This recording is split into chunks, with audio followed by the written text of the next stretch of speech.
Hi everybody, welcome to the Her Daily Rhythm podcast 2026 edition. And I know this is coming out to you in February.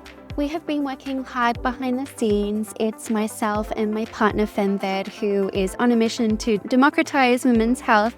And I'm your host Natalie Smyth, who is a nutritionist, naturopath, and meditation teacher. And the original intention for building this podcast was to connect every woman to their cyclical nature, because in the modern world around us, we are told that we are linear beings, but we are not linear beings. And like I tell you all the time, women's bodies were only recognized in science 30 years ago. So that means the information that we have about sleep, the information that we have about drugs, the information about nutraceuticals, the information about biohacking have not actually been studied on women's bodies. So Her Daily Rhythm is all about connecting people to their innate wisdom, their innate cyclical wisdom, because we are the microcosm connected to the macrocosm. And that is our intention that I want to instill in all of you.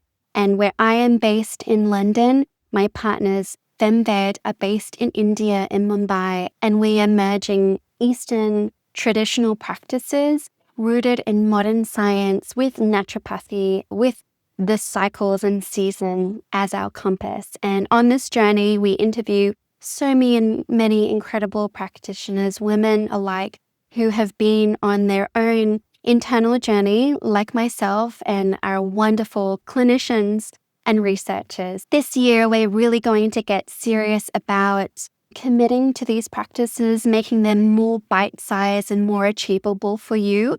And at the moment, I am editing everything myself, so I've learned so much, but I'm so passionate about this wisdom and about this practice. So without further ado, today we are starting a 6-part series, building you the hormonal map from the ground up, highlighting what we spoke about in an episode with Kimberly Parsons. She speaks about this hormonal hierarchy, and I thought it's so important to break this down for you. So we're going to do a 6-part episode because I have a tendency of overwhelming you with so much information because I'm so passionate, but I don't think that's the way that you take away things and integrate them into your life. So over the next 6 episodes, I'm going to be sending you these 10-minute bite-size frameworks to integrate, and then you're going to message me and give me feedback of what worked, what went right, what didn't go right, what was hard to implement. So we're all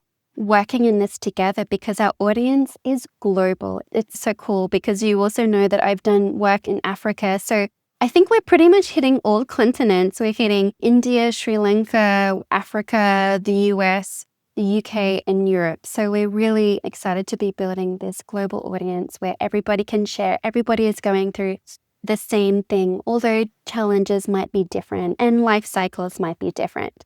So today, from the nervous system and adrenals at the base through to metabolic health to the reproductive hormones at the peak. So today we are speaking about the foundations, safety and stress. If the body does not feel safe, it will not prioritize reproduction. And in women's health, it seems like the pinnacle of women's health is based on reproduction, when not every woman will give life in her lifetime, and that's okay. She can do that through all of the creative processes. But as far as what we know in the science about our hormonal cascade, our monthly menstruational cycle, our monthly hormonal cycle, ovulation is really key because ovulation indicates the health, your ovarian reserve, right? We want to be ovulating as long as possible so that our menopausal years and our transition and our wisdom years are really smooth running, so we can protect our brain health, we can protect our cardiovascular health, because we know, right, women in their 50s are at a higher risk of falls, fragility, Alzheimer's, dementia. This is not to create any fear whatsoever, because we're empowering ourselves with this information. The things that we can do to prolong our lives in healthy vitality are very small. It starts with what we're going to speak about today, and that's our adrenals. And when we talk about our adrenal health, we're really speaking about something bigger. It's not just the two glands that sit above your kidneys. It's a communication loop between your brain and your adrenal glands called the HPA Axis. So this is your hypothalamus, your pituitary, and your adrenals. So stress is processed in the brain first. Then a signal travels downwards, instructing your adrenals to produce cortisol. So it's not just about how much you produce, it's when you produce it is key. And so ideally in a healthy cycle, cortisol rises sharply in the morning and then gradually declines across the day, reaching its lowest point at night. But many women today, and I see this every single day in clinic, have a flattened curve or a reversed curve. So low morning cortisol and then you're wired in the evenings. And so or you have persistently elevated levels during the day. You know, we've all seen that when we have coffee, deplete, right? And so when the brain perceives an ongoing threat, it makes a biological decision, right? Reproduction is optional, so that healthy hormonal symphony is optional, but to our biology, survival is not. So we're still ingrained in this like archaic survival metric. Ovulation becomes now consistent, your progesterone drops, your thyroid conversion lowers, so the metabolism goes haywire, and then that fat storage, so what we see kind of a lot of women complaining, even starting in their mid-30s, until later that fat storage shifts to the middle. Your PMS worsens, and this is because your body is prioritizing survival, right? It shut down your hormonal communication. So let's briefly talk about DHEA. So DHEA is your resilience hormone. So this is measured when you have kind of your stress test, right? To really understand the picture of your stress hormone. So it supports your vitality, your energy, like the radiance in your skin, your libido, and that stress tolerance. So how you're able to adapt to stress, because we all adapt differently. We all have so many stresses and adapt differently. So DHEA and cortisol are both made up of the same building blocks. And so low DHEA often presents as fatigue, low libido, poor recovery, and that flat, depleted feeling that so many of us suffer from. So this is measurable, by the way. So we can assess our cortisol rhythm via a salivary or Dutch test. And so you can measure DHEA in that blood work. If you need to know or find out where you can do Dutch testing, I can do it, or I can suggest somebody in your local area. So just drop a note in the comments. And so if your nervous system is in this chronically sympathetic mode, in that fight or flight, ovulation becomes biologically unnecessary. And remembering that hormones always follow safety. So your PMS and hormones and your symptoms, you're just not going to feel right. This also affects how your brain functions and your mood as well. Stress just isn't emotional overwhelm. A lot of the time, and you'll hear me speak about this a lot, is that I'll ask somebody if they're stressed and they'll say, I'm not stressed. I'm not stressed. But the problem that's happened is any threat or anything that makes you flinch, gasp, anything that you read on social media, news, any conversation, anything that's happening with your spouse or a friend, that is stress. Any blood sugar instability is stress. High intensity exercise without recovery, undereating or chronic calorie restriction, gut dysbiosis or intestinal permeability. So any of our upper GI symptoms, right? So not passing a stool every day, bloating after meals, gas, bad breath, not hungry on waking, environmental toxin exposure, chronic inflammation, sleep deprivation, emotional strain or relational tension. So these are all stresses. And again, this isn't to create overwhelm, but it's just to make you recognize how can you remove the main obstacles in your life and realize instead of adding to them or ignoring them, it's creating more stresses. And I also want to highlight that inflammation is key here. So when inflammation is present, whether that's from the gut, whether that's from blood sugar swings or immune activation and autoimmunity, which is more common in women, the brain interprets that as a danger. And so the HPA axis, hypothalamus-pituitary-adrenals, activates accordingly. So many women that I see or have conversations with are in this low-grade physiological stress without recognizing it. So you do not have to be in a crisis for your stress response to be engaged. Accumulation is enough. And again, that's not to create any fear. It's just take some responsibility and take some time out for yourself.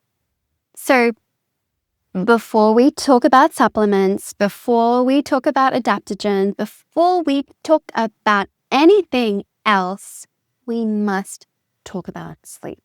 It's so underrated because your HPA axis, hypothalamus-pituitary-adrenals, resets at night. So during deep sleep, did you know that cortisol drops to its lowest point? Growth hormone rises, blood sugar stabilizes, and inflammation lowers. So the brain also clears metabolic waste. And so if your sleep is shortened or fragmented, cortisol never fully drops. When your cortisol does not fall at night, morning cortisol is blunted, you crave sugar, carbohydrates, caffeine, your progesterone production in the luteal phase suffers. So this is why even 1 week of poor sleep can disrupt your ovulation. So from a functional medicine perspective, sleep deprivation increases insulin resistance, so that around the middle picture, increased risk of diabetes, aging, skin aging, inflammatory cytokines, evening cortisol, so completely wired, and the sympathetic dominance, so in that fight or flight. So sleep is numero uno. This is where we speak about women's body has not been recognized or studied in science, and the sleep indications is for men. For women, we need about 7 to 9.5 hours consistently is where normal hormonal repair actually occurs for women, especially in your 30s and 40s. So if stress is the foundation, then our work is not to eliminate stress. It's actually to improve your capacity to recover from it. So here are 5 practical levers that you can begin this week. And please, please, please let me know. So first, we want to anchor your morning cortisol peak. So get outside within 30 minutes of waking. And I know that's not possible if you're in colder climates or where I am in London, where it's just grey and raining all the time. It's not so inviting, but at least sit by a window and do some deep breathing and journaling for about 5 to 10 minutes because the sun, it's always sunny behind the clouds, right? Eat 25 to 35 grams of protein on waking within an hour. This stabilizes your blood sugar and sets your cortisol rhythm effectively for the day. Number 2, stop fasted high intensity training. So if you are doing HIIT or intense cardio just on black coffee, this is a direct cortisol amplifier. So I really like doing fasted exercise, but what you can do is have protein with some black coffee, and that will give you some energy as well. You can do your strength training after food. Walking in the morning is really beautiful, along with Pilates or yoga is also great on those lower sleep days. So this alone can improve your luteal phase progesterone within 1 to 2 cycles. Number 3, get your nervous system downshifting daily. So you cannot think your way out of stress. Physiology responds to physiology. So pick one. 5 minutes of slow nasal breathing. So breathing in and out of your nose. Breathing into your belly. Putting your legs up against the wall, lying down in a 90-degree angle. A 10-minute post-meal walk, they're my favorite, or humming for vagal toning. So hum really activates that whole vagal tone area. And remembering that consistency is the key that beats intensity. Number 4, stabilize blood sugar. Even before next week's episode comes out, please begin protein at every meal, fiber at every meal, no caffeine before food, reduce late night sugar. This lowers cortisol signaling immediately. And number 5. So from a naturopathic perspective, we want to prioritize sleep before taking supplements. Try taking magnesium glycinate in the evening is really nice, and vitamin C rich foods. Adaptogens only on a case-by-case basis. They're not for everybody. So adaptogens are not great if you're sleeping 6 hours a night and you're overtraining. Overtraining also at work, right? So you're going above and beyond at work.